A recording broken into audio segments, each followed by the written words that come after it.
Muito bom dia a todos, graça e paz, é um prazer ter você com a gente aqui na IBNU. Nós estamos nesse mês de junho pensando e refletindo sobre a fé cristã na vida prática. E o nosso tema do mês tem a ver com trabalho. Nós tivemos já duas mensagens refletindo diretamente sobre o tema do trabalho e hoje a gente vai prosseguir. A gente aprendeu coisas bastante interessantes, como Deus valoriza o trabalho, que o trabalho não é uma realidade que está fora do conceito de espiritualidade, que isso é integrado na vida. E nós vimos na semana anterior o problema de como o enfoque sobre o trabalho pode ser complicado, porque a gente entende que a nossa identidade, quem a gente está relacionado com isso, e vemos como é que a Bíblia trata isso de maneira muito diferente, né? A mensagem está à disposição no canal do YouTube da IBNU. E hoje nós vamos ver uma outra questão. Se vimos que o trabalho é positivo, se é uma coisa de Deus, se está integrado à nossa vida, e a gente precisa lidar com ele de modo que ele não nos destrua e a gente não enfoque isso de maneira inadequada, a pergunta agora é outra. Será que eu devo deletar quem não está a trabalhar? Que aí é o outro lado, né? Já que a pessoa não produz, não serve para nada, não é grande coisa. E é muito comum entre as pessoas mais produtivas, mais, vamos dizer, atuantes, assim, que estão na adrenalina, especialmente numa megalópole como a nossa, a gente imaginar que se a pessoa não está fazendo muita coisa, ela realmente deve simplesmente colher as consequências do seu caminho. Então eu queria ler com vocês, inicialmente, o livro de João, capítulo 9, um texto bastante interessante, que diz o seguinte: ao passar, Jesus viu um cego de nascença. Seus discípulos lhe perguntaram: mestre, quem pecou, este homem ou seus pais, para que ele nascesse cego? Disse Jesus: nem ele nem seus pais pecaram, mas isto aconteceu para que a obra de Deus se manifestasse na vida dele. Enquanto é dia, precisamos realizar a obra daquele que me enviou. A noite se aproxima, quando ninguém pode trabalhar. Enquanto estou no mundo, eu sou a luz do mundo. Tendo dito isso, Jesus cuspiu no chão, misturou terra com saliva e aplicou aos olhos do homem. Então ele lhe disse: vá lavar-se no tanque de Siloé, que significa enviado. O homem foi, lavou-se e voltou vendo. Seus vizinhos e os que anteriormente o tinham visto, mendigando, perguntaram: não é esse o mesmo homem que costumava ficar sentado mendigando? Alguns afirmavam que era ele, outros diziam: não apenas se parece com ele, mas ele próprio insistia: sou eu mesmo. Então todos, como foram abertos seus olhos, interrogaram eles. Ele respondeu: o homem chamado Jesus misturou terra com saliva, colocou nos meus olhos, me disse que fosse lavar em Siloé. Fui, lavei-me e agora vejo. Eles lhe perguntaram: onde está esse homem? Não sei, disse ele. Então levaram aos fariseus o homem que fora cego, e era sábado, o dia em que Jesus havia misturado terra com saliva e aberto os olhos daquele homem. Então os fariseus também lhe perguntaram como ele recebera a visão. O homem respondeu: ele colocou a mistura de terra e saliva nos meus olhos, e eu me lavei e agora vejo. Alguns dos fariseus disseram: esse homem não é de Deus, pois não guarda o sábado. Mas os outros perguntavam: como pode um pecador fazer tais sinais milagrosos? E houve divisão entre eles. Tornaram então a perguntar ao cego: que diz você a respeito dele? Foram seus olhos que ele abriu? O homem respondeu: ele é um profeta. Os judeus não acreditavam que ele fora cego e havia sido curado, enquanto não mandaram buscar os seus pais, e perguntaram: esse é o seu filho, que vocês dizem que nasceu cego, como é que ele pode ver agora? Responderam os pais: sabemos que ele é nosso filho e que nasceu cego, mas não sabemos como ele pode ver agora ou quem lhe abriu os olhos. Pergunte a ele, idade tem, falará por si mesmo. Seus pais disseram isso porque tinham medo dos judeus, pois esses já haviam decidido que se alguém confessasse que Jesus era o Cristo, seria expulso da sinagoga.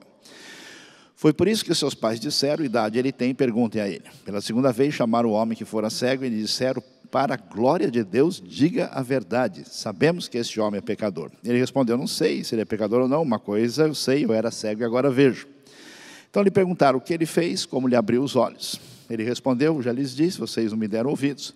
Por que querem ouvir outra vez? Acaso vocês também querem ser discípulos dele? Então insultaram e disseram: o discípulo dele é vocês, nós somos discípulos de Moisés. Sabemos que Deus falou a Moisés, mas quanto a esse, nem sabemos de onde ele vem. O homem respondeu: isso é extraordinário. Vocês não sabem de onde ele vem, contudo ele me abriu os olhos. Sabemos que Deus não ouve a pecadores, mas ao homem que teme e pratica a sua vontade. Ninguém jamais ouviu que os olhos de um cego de nascença tivessem sido abertos. Se este homem não fosse de Deus, não poderia fazer coisa alguma. Diante disso, eles responderam: você nasceu cheio de pecado, como tem a ousadia de nos ensinar? E o expulsaram. Jesus ouviu que o haviam expulsado, e ao encontrá-lo disse: você crê no Filho do Homem? Perguntou: quem é ele, Senhor, para que eu nele creia? Jesus então disse: você já o tem visto, e aquele que está falando com você. Então o homem disse: Senhor, eu creio, e o adorou.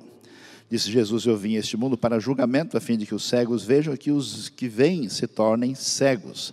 Alguns fariseus que estavam com ele ouviram dizer isso e perguntaram: acaso nós também somos cegos? Disse Jesus: se vocês fossem cegos, não seriam culpados de pecado, mas agora que dizem que podem ver, a culpa de vocês permanece. Quando a gente pensa naquilo que é decorrente do nosso desempenho, daquilo que a gente é, ou aquilo que a gente se tornou, com a nossa história, a nossa formação, os nossos dons naturais, fundamentados ou não na nossa biologia diretamente, imediatamente existe uma tendência natural em qualquer ser humano de reafirmação da sua identidade e da sua individualidade. Só que, como nós somos pecadores, e a gente tem defeito de fábrica, não sei se você sabia disso, né? A gente tem problema a priori, né? Não é o externo que nos complica, a coisa está difícil inicialmente. Nós desenvolvemos uma atitude de definir o mundo a partir de nós mesmos. Por isso, sempre o diferente, aquilo que está fora do nosso universo, ele é recebido com uma certa estranheza. E quando ele é recebido com estranheza, surge todo esse comportamento que a gente tem, né, de distanciamento, de preconceito, de rejeição e até mesmo de conflito. Isso é muito significativo e interessante, porque a gente não percebe o problema da aplicação de certas verdades da vida ou verdades da Escritura, aplicação indevida que acaba piorando a nossa situação em vez de melhorar. Então nós sabemos que as riquezas vêm de Deus, que o mundo, a terra é do Senhor, que Ele nos capacita, que Ele nos abençoa, e uma vez que alguém caminhe de modo a ter uma trajetória abençoada na sua vida, essa pessoa corre o risco de dizer o seguinte: olha, está vendo só? O que eu estou fazendo, o que eu consigo fazer, é exatamente porque eu sou uma pessoa diferenciada.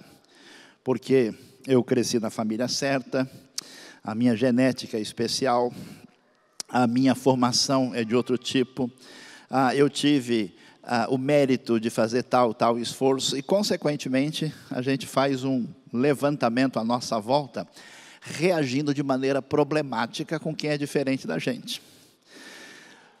E a coisa fica mais complicada quando a gente, pela leitura social, lida com pessoas que, para nós, evidentemente, estão numa situação abaixo da gente de alguma maneira, ou de maneira física, ou de maneira cultural, ou na sua trajetória, ou por alguma diferença peculiar.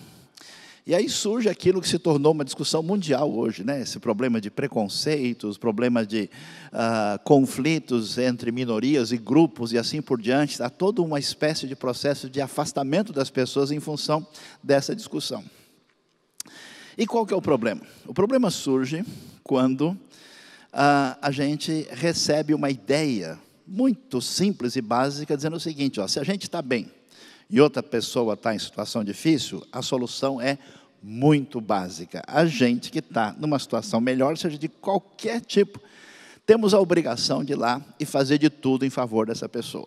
E a gente percebe que muita gente faz isso. Existem muitos projetos que são chamados de humanitários, sociais, ou atitudes em favor de gente, de uma maneira ou outra desfavorecida, que mobiliza uma série de pessoas para tentar fazer o bem. Qual é o problema? O problema é que uma análise objetiva no decorrer do tempo, vai descobrir que essas coisas não têm funcionado. E não tem funcionado por quê? Em primeiro lugar, porque as pessoas, muitas vezes, quando se envolvem em algum projeto, não se envolvem tanto por causa de quem está em dificuldade, mas por causa de si mesmo. A pessoa olha para si e diz, olha, coitadinho daquele sujeito, coitadinho dessa pessoa. Então, numa posição assim de reforçar a diferença, como eu estou no andar de cima e essa pessoa está no andar de baixo, como eu sou bem-aventurado, como eu sou um verdadeiro cristão, como eu sou um cidadão do tipo A, esse coitadinho de fato merece o meu abraço e a minha ajuda. E aí nessa posição superior a gente vai lá e pratica esse tipo de ação social pouco responsável. A dificuldade é que a pessoa que recebe tem reforçado a sua condição de inferior, a sua condição limitada, a sua condição de estar num outro patamar, e sem, vamos dizer, amor próprio, sem qualquer tipo de pensamento, ele diz, não, eu nasci realmente para receber, porque eu não posso fazer absolutamente nada. E talvez, de uma maneira mais complicada ainda, surge aquela ideia que, de alguma maneira, essa pessoa que está numa situação de sofrimento, está até numa situação melhor, que, como se diz, Deus está a favor de gente que está no sufoco. E até uma espécie de culpa em outras pessoas que não estão no sufoco, dizendo, caramba, Deus está mais do lado do sujeito que está lá numa situação difícil do que do meu lado. O jeito de lidar com a coisa é complicado. Quando a gente olha para a Bíblia fala muito sobre temas como esse. Esse é um dos textos que chama atenção. Veja que no ambiente religioso, no ambiente onde se conhecia a palavra divina, aparece na história, Jesus está em Jerusalém. O Evangelho de João é muito focalizado em certos episódios que mostram que Jesus é o Filho de Deus e que ele veio cumprir o projeto do Pai, trazer salvação e redenção, e aparece um cego de nascença. Ora, a gente sabe muito bem que a própria lei dizia e trazia não só a descrição detalhada das pessoas que estavam numa situação de desvantagem, mas também tinha uma série de leis que tentava ajudar e proteger essas pessoas. Mas a dificuldade é, a gente sempre pensa o que a gente imagina, né? Olha, se alguma coisa está errada na vida do sujeito, se ele não está tão bem assim, a pergunta é o que foi que ele fez, né? A diretriz da culpa mexe com a gente. E é isso que acontece. Chega lá um cego, para complicar, um cego de nascença, qual é o caminho do pensamento humano quando o foco da discussão do assunto está fundamentado em nós mesmos? Está baseado naquilo que nós somos, nos nossos méritos, no nosso centro de controle da vida. A pergunta deles, então, olha, escuta, esse aqui é um cego de nascença. Os discípulos de Jesus que estão vivendo nesse ambiente, eles fazem a pergunta mais sem noção possível. Eles vão dizer, Senhor, escuta, está aqui o cara que não enxerga desde que nasceu. Então, eu quero saber de quem é a culpa. Quem foi que fez errado? Quem foi que atuou para construir essa realidade? Quem foi que pecou? Foi ele que fez isso para que ele... como é que isso acontece, né? Ou melhor, uma opção, quem sabe foram os seus pais. Então essa é a diretriz, o vetor que domina boa parte da nossa maneira de lidar com quem está em alguma situação desfavorável. Olha, aí tem alguma culpa no cartório. Por isso que a gente só tem disposição de ajudar a gente quando essas pessoas merecem. Imagina, eu vou ajudar o sujeito, ele mentiu para mim, eu vou investir nesse projeto, a pessoa não agiu da melhor maneira possível. Eu vou fazer isso em favor dessa pessoa? Não, ele não trabalha direito, ele não é assim. Então a gente faz uma espécie de selecionamento que a gente só quer se envolver de maneira adequada com gente que mereça esse tipo de atribuição. Qual é a grande dificuldade? A gente vai perceber que o modo como Deus lida com a gente é o modo exatamente ao contrário. A mensagem do Evangelho é Deus se dirigindo a nós quando a gente não tem absolutamente nenhuma possibilidade de dar nada em troca. Mas a cabeça quer olhar simplesmente, onde é que está o problema aqui? Está no indivíduo que fez o mal ou quem fez o mal antes dele? Para justificar e para dizer, olha, essa pessoa está assim, E observem que esse tipo de conduta produz uma paralisia. Ninguém toma nenhuma atitude ou decisão para tentar ajudar esse cego, como acontece com o paralítico que vai estar, por exemplo, lá no tanque de Betesda, também em João, capítulo 5. E aí, Jesus vai mudar o foco dessa pergunta. Jesus vira e diz: escuta, a questão não é nem ele nem seus pais. O caminho não é olhar para trás, que é o que embaraça e prejudica a vida de tanta gente.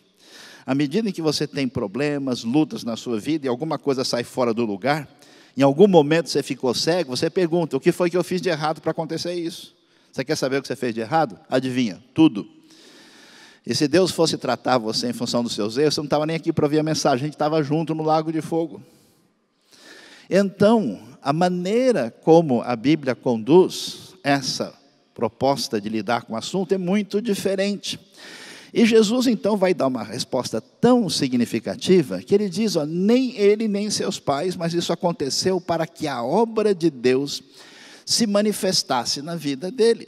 Ou seja, o Deus poderoso e soberano e cheio de amor, que em última instância está por trás da trajetória da nossa vida, sabe daquilo que a gente imagina que seja as nossas limitações, os nossos problemas, as nossas dificuldades, os nossos defeitos. Porque parece, na minha opinião, que se a pessoa não entende a fé cristã, todo mundo caminha na direção do nazismo. Caminha na direção de um selecionamento das pessoas em função de uma especificidade de dignidade que classifica essa pessoa. Seja ela religiosa, seja ela de natureza racial, seja ela de que natureza for, caminha nessa direção, porque esse é o centro da glória humana. E é interessante que a Bíblia, então, vai nos dizer que Jesus vai atuar na vida daquele homem. E o que ele faz? Ele não trata o homem como um coitadinho. Ele não diz: puxa, você é cego assim de nascença, você realmente não é capaz de nada. Olha, faz o seguinte, deita mais um pouco, que eu vou mandar um anjo aí mexer nos seus olhos, né? Arruma uma maca gigante, porque imagina, tadinho de você. Não, Jesus exige do homem. E atua nele dizendo: escuta, você precisa, agora ele chega e faz uma coisa que é estranha para a gente, mas faz sentido na cultura local, por causa da ideia do contato concreto para a manifestação da fé. Mistura saliva com terra e faz uma espécie de lodo de mistura e coloca nos olhos do homem, até porque se dizia e se acreditava, né, nesse ambiente, havia uma discussão que pessoas muito especiais poderiam ter a sua saliva abençoada que podia curar alguém. Isso na nossa cultura não funciona bem, não sugiro que ninguém faça isso depois da celebração, pode ficar com a sua saliva à vontade. Mas ele faz isso, toca e manda o homem ir se lavar num tanque que ficava na parte mais baixa da chegada de Jerusalém, quando as pessoas se lavavam para entrar no templo e serem purificadas. Esse tanque, inclusive, foi descoberto, o tanque original, no final do ano de 2004. E o homem, então, se lava lá e é curado. E é interessante que ele nem viu Jesus ainda. E quando o problema dele é resolvido, aqui está uma pessoa diferente, que não tem muita condição de trabalhar, ele está mendigando, inclusive. É extremamente mal percebido, porque a sociedade, à sua volta, vê esse homem tem alguma referência de injustiça na sua vida para que ele pudesse chegar num ponto desse. Alguma cabeça de jumento tem enterrada na casa da família dele. Não é possível que esse cara seja assim. Se Deus é bom e faz o que faz, por que ele está desse jeito? A família dele deve ser o bicho. É o que a gente faz, não faz isso, quando analisa as pessoas, você chega e aquele fulano parece meio estranho, né? E aquela menina esquisita, né? Aquele é meio assim, você vai logo dizendo qual é o grau de dignidade dessa pessoa para que ela receba a minha interação aprofundada. E aí, o homem vai lá, se lava, volta vendo, e é impressionante. Por quê? Porque o interesse do texto não é criticar o povo judeu. João reforça o uso da palavra, porque provavelmente ele está falando daqueles religiosos que dominam Jerusalém, já que existia Judeia e Galiléia e os discípulos vieram de lá. Porque todo mundo aqui, Jesus, os discípulos, o cara curado, todo mundo está nesse ambiente judaico. E aí, ele vai e aí fala com os religiosos. É impressionante a atitude dos religiosos. Qual é o problema dos religiosos? Esse problema maior nosso, que é construir a vida em cima de nós mesmos. Aquilo que leva a gente a trabalhar feito um louco e morrer. Aquilo que leva à idolatria. Aquilo que leva à independência de Deus e um caminho próprio problemático, é o que controla isso, que controla a religião. Então, em vez deles olharem, se animarem, verem como isso aconteceu, eles não querem saber. Eles vão tentar olhar nos detalhes da lei para ver se esse homem fez alguma coisa que tecnicamente é proibido no Shabat. E que nem necessariamente é uma coisa que é contra a lei de Deus, mas é contra algumas tradições que ampliaram o jeito de lidar com essa lei. E então, em vez de observar, isso que é impressionante, em vez de ter o bom senso de observar a situação dessa condição problemática ser resolvida, eles não prestam atenção nisso. Eles estão preocupados em tirar a autoridade de Jesus. Olha, ele não é do nosso grupo, ele não faz parte da nossa referência, portanto, ele não faz parte de nenhuma escola rabínica aqui de Jerusalém. Ele, então, não tem valor e parece que esse negócio feito no Shabat não está muito certo. E eles também não estão preocupados com o bem-estar do homem, nem querem prestar atenção nos seus olhos. Eles começam a inquiri-lo numa atitude de crueldade, porque eles estão completamente fora do lugar por causa desse tipo de atitude. É muito interessante a gente entender que a proposta do Evangelho é a seguinte: você está na condição de cego. Você é o pior tipo de pessoa que existe. Você só precisa descobrir isso. Você não precisa se defender em função de ressaltar suas qualidades, porque Deus, que conhece profundamente tudo, sabe da nossa condição de miséria. Interessante lá em Tiago, quando Tiago está ali no começo da sua carta, recomendando como é que essa comunidade de gente muito bem sucedida no seu trabalho, e gente que vive em pobreza, está convivendo junto. Tiago diz que aquele que é pobre deve se gloriar de maneira positiva na sua condição, fazendo referência ao que o Evangelho fez na sua vida, enquanto aquele que é rico deve tomar cuidado e baixar a bola e se gloriar na sua posição inferior. Parece estranho, né? Mas o sentido do texto é o seguinte: você que alcançou alguma coisa, você que progrediu e que de alguma maneira se sente diferenciado, deixa de ser bobo. Você só chegou aqui porque a graça, a bondade, o poder de Deus abençoa a sua vida. E esse é o Evangelho. E quando você começa a atribuir glória a você mesmo, e você achar que você foi longe porque você é o cara, e você é a mina, você é fulano de tal, assim por diante, você está no caminho da desgraça. E a pessoa que não tem autoestima, que está na condição do cego de nascença, que está detonada, que é inferiorizada, que é discriminada por qualquer razão, seja racial, seja de etnia, seja de posição social, seja de qualquer elemento, essa pessoa deve se gloriar na posição inferior, porque o Deus Senhor do universo a amou, a perdoou e a recebeu em condição como qualquer pessoa.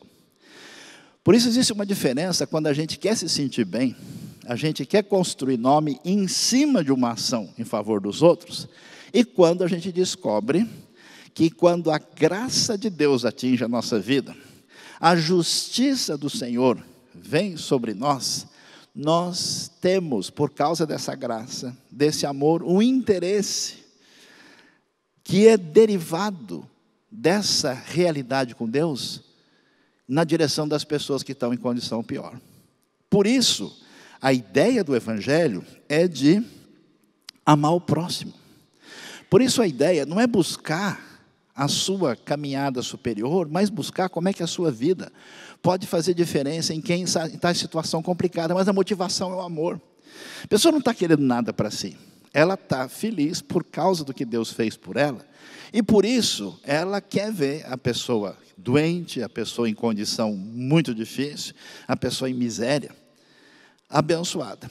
E isso não é feito de maneira irresponsável. Veja que o Novo Testamento, que se preocupa tanto com a situação do necessitado. Por exemplo, em 1 Timóteo 5, houve um problema das viúvas que precisavam de ajuda. Mas ele nos diz, a viúva chegou aí, você dá a cesta básica para ela. Não funcionava assim. Ele diz, chama essas viúvas, veja bem, aquelas que estão em condição realmente necessitada e ajude de maneira adequada. Não era indiscriminado o negócio. Mas as outras que não estão nessa condição, elas não vão precisar do mesmo tipo de ajuda e precisam de outra orientação. A realidade de como a gente precisa de fato se preocupar com quem está na condição de cegueira, em dificuldade séria, em alguma situação desfavorável, é tão interessante, que olha só, eu convido depois você a olhar com atenção, Deuteronômio capítulo 24, dá uma olhada, eu vou ler alguns versículos para vocês, e eles mostram essa base da verdadeira justiça social em favor do necessitado. Por exemplo, não tomem as 2 pedras de moinho, nem mesmo apenas a pedra de cima como garantia de uma dívida, pois isso seria tomar como garantia o meio de subsistência do devedor. O texto prossegue dizendo o seguinte, quando um de vocês fizer um empréstimo de qualquer tipo ao seu próximo, não entre na casa dele para apanhar o que ele lhe oferecer como penhor, fique do lado de fora, e deixe que o homem a quem você está fazendo o empréstimo traga a você o penhor. Se o homem for pobre, não vá dormir tendo com você esse penhor. Devolva-lhe o manto ao pôr do sol, para que ele possa usá-lo para dormir e lhe seja grato. Isso será considerado um ato de justiça pelo Senhor, o seu Deus. Não se aproveitem do pobre necessitado, seja ele um irmão israelita ou um estrangeiro que vive numa das suas cidades. Paguem-lhe o seu salário diariamente, antes do pôr do sol, pois ele é necessitado e depende disso. Senão ele poderá clamar ao Senhor contra você, você será culpado de pecado. Não negue justiça ao estrangeiro e ao órfão, nem tome como penhor o manto de uma viúva. Lembre-se de que vocês foram escravos no Egito e de que o Senhor Deus, o Senhor os libertou, por isso eu lhes ordeno que façam tudo isso. Quando vocês estiverem fazendo a colheita da sua lavoura e deixarem um feixe de trigo para trás, não voltem para apanhá-lo. Deixe-no para o estrangeiro, para o órfão, para a viúva, para que o Senhor, o seu Deus, os abençoe em todo o trabalho das suas mãos. Quando sacudirem as azeitonas das suas oliveiras, não voltem para colher o que ficar nos ramos. Deixe o que sobrar para o estrangeiro, para o órfão e para a viúva, e quando colherem as uvas da sua vinha, não passe de novo por ela, deixando o que sobrar para o estrangeiro, para o órfão e para a viúva. Lembre-se de que vocês foram escravos do Egito, por isso lhes ordeno que façam tudo isso. Se você quer ver mais, dá uma lida em Provérbios. Toda vez que a pessoa na condição de desvalido aparece, como é que existe uma postura direta da parte de Deus, de dizer que se você está alcançado pela relação com Deus, com a graça divina, o seu coração tem esse vetor na direção de entender que o que você tem não é nada seu. Tudo que você aprendeu não é exclusivamente seu.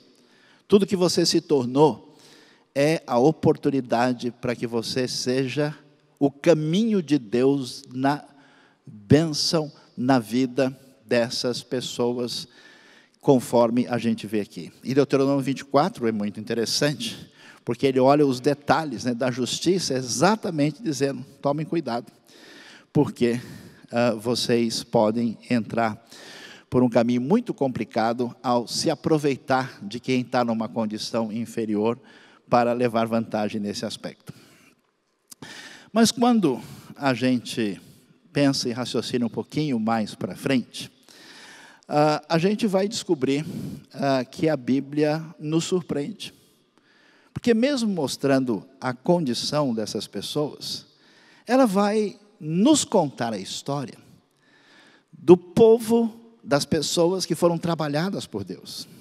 E o interessante, que ainda que seja sinal de bênção de vida, tudo aquilo que acontece favoravelmente para construir a nossa vida, quando a Bíblia mostra a trajetória de Deus na vida das pessoas, Deus escolhe gente e age na vida de gente que a gente poderia considerar hoje gente com necessidades especiais. Gente em situação difícil. É gente que está excluída da comunidade da fé, como Ruth, a Moabita, que tem um passado muito complicado. É gente da pior condição possível para fazer parte dessa comunidade, como Raabe, que foi prostituta em Jericó, depois se torna mãe de família em Israel. É gente que é bizarro o que Deus faz. Deus chama um rapaz simpático chamado Moisés. Moisés foi reprovado no teste de fono. Ele foi lá, procurou, fazer o teste direitinho. E o que você vai fazer, Moisés? Eu vou conduzir o povo. Você vai fazer o quê? Conduzir? Você vai dar palestras? Então você vai dizer para eles as palavras. Deus escolhe alguém para conduzir as palavras dele, trazer as palavras que não sabe nem falar direito.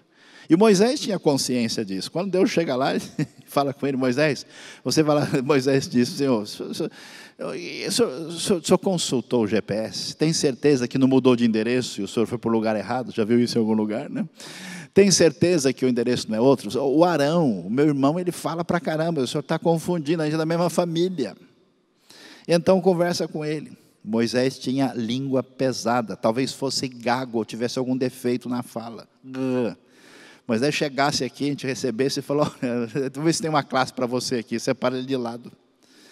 É interessante que pessoas em condição limitada, que a gente acha que é pior do que a gente. Você que sabe mais, estudou mais, acha que quem sabe menos é inferior a você. Você que vem de um grupo social melhor, olha talvez para quem está embaixo, tadinho, né? Você que se acha de um grupo étnico ou racial melhor que os outros e despreza quem é de outra origem, seja negro, seja asiático ou até seja branco. Você, que Deus abençoou com recursos, olha para o indivíduo lá em situação difícil, vagabundo, incapaz, irresponsável, não sabe o que vai fazer. O que é interessante é que essas pessoas, com tantos problemas e dificuldades, foram trabalhadas por Deus no meio de condição que os colocava absolutamente em situação pior e negativa. E a gente vive a nossa vida assim, prestando atenção, a gente quer estar perto, a gente quer que a nossa família, a gente quer que tudo saia perfeitinho. E Deus mostra que Ele age na história de uma maneira que a gente jamais imagina. Por quê? Porque a gente não sabe onde está o problema maior. Você viu como é que termina a história de João 9? Termina diferente do que começou. Ela começa que a gente tendo um dó, que tadinho do rapaz. É cego de nascença. Esse cara não tem futuro. Nem tinha braille para ele aprender. E a gente está com dó, vai ficando com raiva dos religiosos, fica amigo de Jesus, é isso aí, Jesus, ajuda esses pobrezinhos aí, o senhor é herói do meu filme, eu quero ver o cego feliz. Mas à medida que a história caminha, a gente vê uma inversão. Porque Jesus fala de tal maneira que ele diz, olha, a doença maior não é a sua limitação. Não é o desastre aparente que atingiu a nossa vida que nos derrota por completo. É exatamente a nossa atitude, seja a sua vida em condições limitadas ou não, que destrói a gente. Porque cego de verdade são esses religiosos. Então Jesus inverte e diz, escuta, vocês que acham, que enxergam muito, que têm essa atitude tão absurda diante do sofrimento humano, diante da cura extraordinária, diante de tudo o que aconteceu, vocês que reagem desse jeito, são vocês que estão numa situação para a gente chorar e lamentar, porque é a pior possível, porque isso sim acaba com uma pessoa para sempre. E então, Jesus disse, se vocês dissessem que precisavam de ajuda, estava tudo bem, mas como vocês acham que enxergam muito, vocês são cegos de verdade. E termina o homem curado, o homem vendo de verdade, e aqueles que eram os mestres do entendimento e da visão espiritual completamente cegos. Eu andei estudando um pouco a vida de algumas pessoas, a gente até fez algumas séries de palestras aqui no nosso Café Superação, E duas pessoas me chamam a atenção. E porque elas têm uma história parecida, sendo elas completamente diferentes. Uma é o Walt Disney. E a outra é Albert Einstein. Os dois só aprenderam a ler depois dos 9 anos de idade. Eles eram considerados crianças problemáticas e inferiores, um tipo de cego de nascença. O Walt Disney tinha dificuldade, de tal maneira que, como ele não conseguia aprender as letras que você aprendeu tão bem, talvez com 6, 7 anos de idade, para vencer isso ele ficava desenhando. E parece que o negócio funcionou, o desenho está melhor. Eu até hoje não consegui desenhar nada, eu só faço uma bola redonda quando eu caio de joelho na praia e olha lá, ainda sai torto. E assim, ele desenvolveu a sua trajetória para ser uma das pessoas mais impressionantes da história humana em termos de animação e tudo que vocês sabem sobre isso. Albert Einstein também era considerado um rapaz com problemas comportamentais, também teve dificuldade, tinha uma espécie de disfunção que complicou a sua trajetória, e ele só foi começar a entender na escola o que deveria ser entendido conforme se imaginava com 9 anos de idade. É impressionante. Sabe o que isso diz para a gente? Diz para a gente o seguinte: quando a gente resolve fazer alguma coisa para o reino, como é que a gente está com o coração? Você acha mesmo que você é gente boa? Que a igreja, que o mundo precisa de você? Que Deus está numa situação de necessidade e que Ele está precisando de você? Ou você entende que você não é nada? E que o amor e a graça de Deus, a salvação que nos perdoou de graça, mobiliza o coração da gente para a gente decidir viver uma vida para servir. E esse serviço é por amor às pessoas que estão em condições de necessidade dessa graça. Uma coisa é a gente fazer qualquer ação para tentar parecer bom ou justo. Outra coisa é a gente agir em função da justiça que nos alcançou. E sabe qual é a diferença? Que quando a gente lida com as pessoas com essa atitude, da pessoa superior que veio dar um abraço em você, a pessoa sente isso. E aí, ela está condenada para sempre. Porque você reforça nela, seu cego de nascença. Quem pecou? Foi você? Conta a verdade. Mas quando você chega lá, de cabeça baixa, cheio de amor no coração e desejo de desprendimento, e fala para essa pessoa: olha, eu sou que nem você. Um dia também, Deus abençoa a minha vida. Eu não teria nenhuma chance, eu descobri isso mais tarde. E por causa desse amor que mexeu, agora eu tenho algumas coisas que nem são minhas, passaram pelas minhas mãos, e eu vim aqui dividir com você. Essa pessoa que é alcançada por esse amor incondicional, em vez dele simplesmente receber uma assistência social, ele recebe aquilo que pode mudar a nossa vida para sempre. E é impressionante, e aí você entende a história da Bíblia, como tanta gente, aparentemente sem necessidade, nunca caminhou na direção do altruísmo que o Evangelho traz como convite para nós. E tanta gente, que a gente olharia para ele e falaria: coitado, que pena, não sei o que vai ser da vida dele. Foram trabalhadas por Deus e se tornaram protagonistas da história. Vou terminar a nossa mensagem passando um pequeno vídeo para vocês. Talvez vocês conheçam. Se é complicado alguém nascer cego, imagine uma pessoa que nasce cego e depois tem um problema a mais. Há um menino que nasceu não faz tanto tempo, e além de ser cego, ele era completamente autista. Eu fico imaginando a situação dos pais ao receber um menino que praticamente não se comunica com o mundo, cegueira. Como acontece com a vida da gente, acontece certas coisas que diz: puxa, né? Eu tenho tanta gente de igreja em crise dizendo: pastor, a gente sempre fez tudo do jeito que devia. E não é que aconteceu isso. E às vezes a gente pensa: puxa, parece que o Evangelho precisa ser repetido de novo para a gente entender.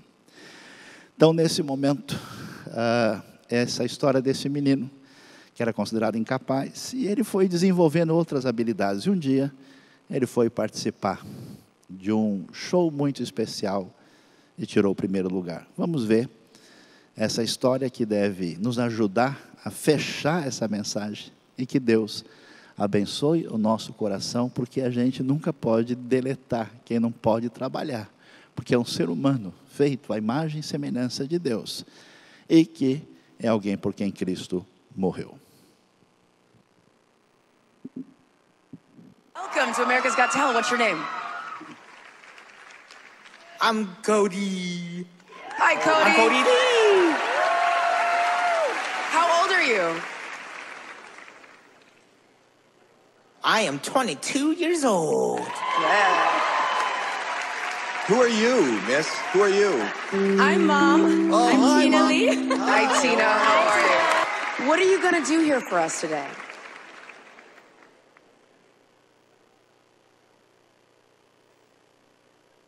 I'm gonna sing a song for you on the piano. I love it. Tina, tell us a little bit about Cody. Cody is blind and autistic. Wow. We found out that he loved music really early on. He listened and his eyes just went huge. And he started singing. And that's when I was in tears, because that's when I realized, oh my gosh, he's an entertainer. So, yeah. Go on, Cody. Go on.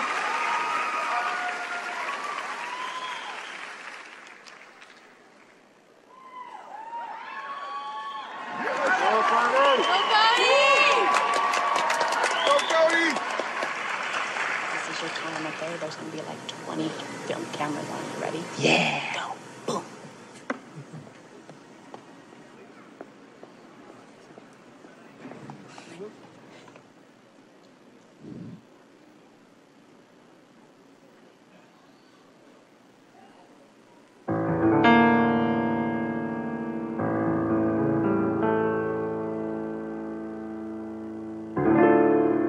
I've been to so many places in my life and time.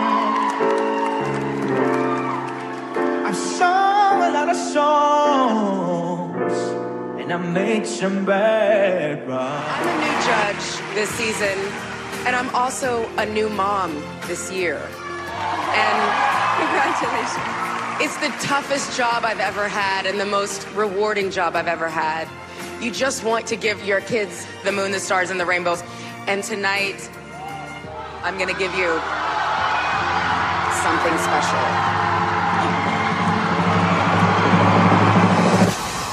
On every mountain, and swim every ocean, just to be with you. You are the reason.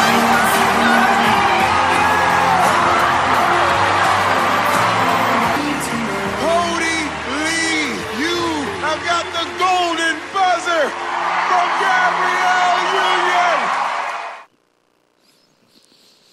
Que Deus nos abençoe. Se você gostou dessa mensagem, você foi abençoado por essa mensagem, então vai lá, dá um joinha, inscreva-se no nosso canal e aperte lá o sininho para receber todas as notificações.